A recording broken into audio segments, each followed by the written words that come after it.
So we're looking at another way to do some footwork today. We're going to use a soft stress ball.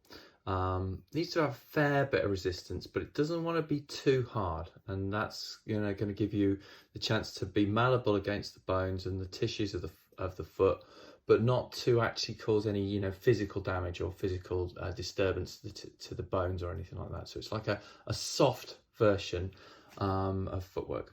I'm not using spiky because this is about getting into those tissues and making them work.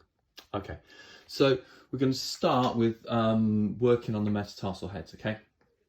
So we'll do 1 foot at a time. And it's quite a nice idea to just have a little feel about how your feet are before you start.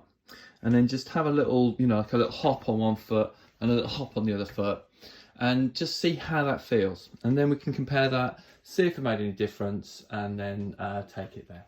So you can do this standing, or we can do it sitting on a chair. So just kind of working out what feels most comfortable, what's easiest. It's not about strain, it's about making something really yummy and comfy. So we're going to start by putting the ball under the metatarsal heads of 1 foot.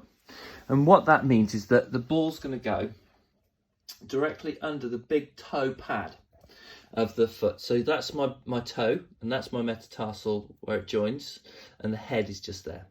And so what I'm going to try and do is keep the heel down, have the front of the foot lifted, and then adjust it so that it's right under that knuckle joint, right under the heart of that foot. And then I'm going to push through the foot, stretching the bones over the ball and releasing. And I'm trying to almost get the knuckle to, like you wouldn't like pop, that sort of thing, but it's actually the toe. Don't want the toes to scrunch up like this. We want this to be long, really kind of soft and easy toes. And it's about 4 or 5.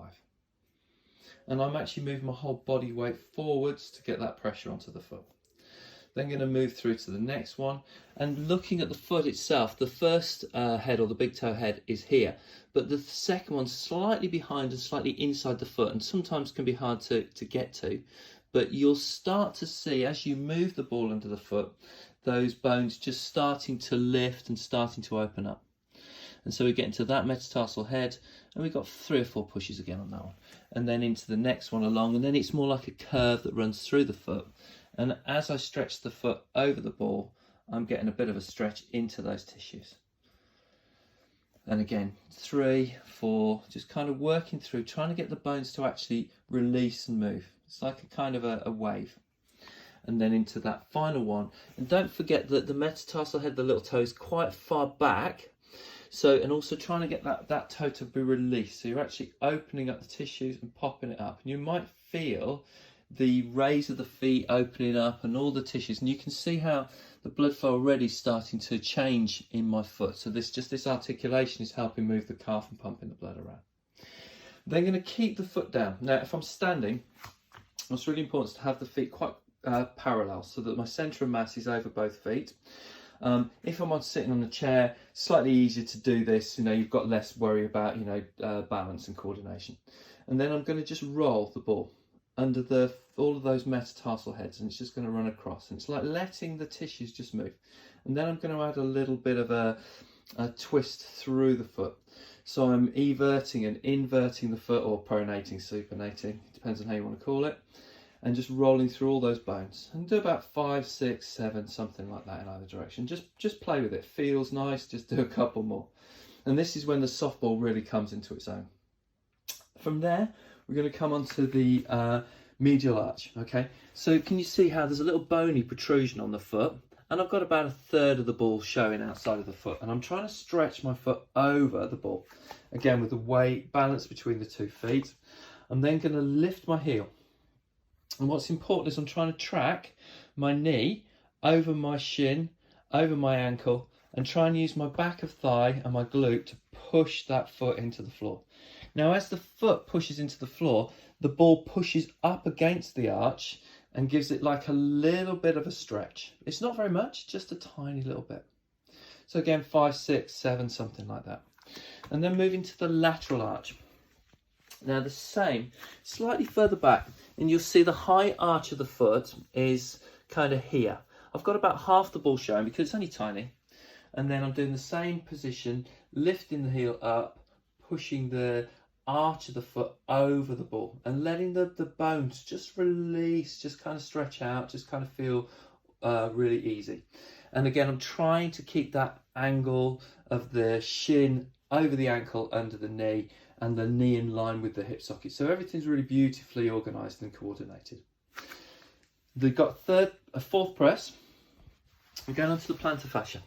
Now, if you look under your heel, there's like the arch of the foot is here, and at the back of the arch, there's the bone of your heel. Just in front of that, there's like a little line of tissue, and it's soft and firm. And they're going to put the ball actually under that point there, not on the heel bone itself. So it's just in that point there. And again, if I do it in a seated position, you can see how I can actually press from the back of the thigh and push the ball into the floor. And I'm actually trying to push it through the floor and then lifting up and allowing the foot to shift and change shape. I'm not letting the toe box lift or change or tip.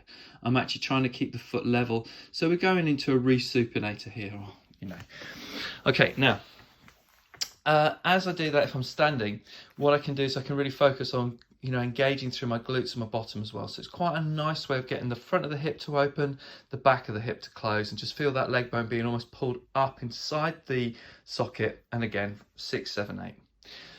The final part of this set is probably the simplest, and this is when sitting's quite good.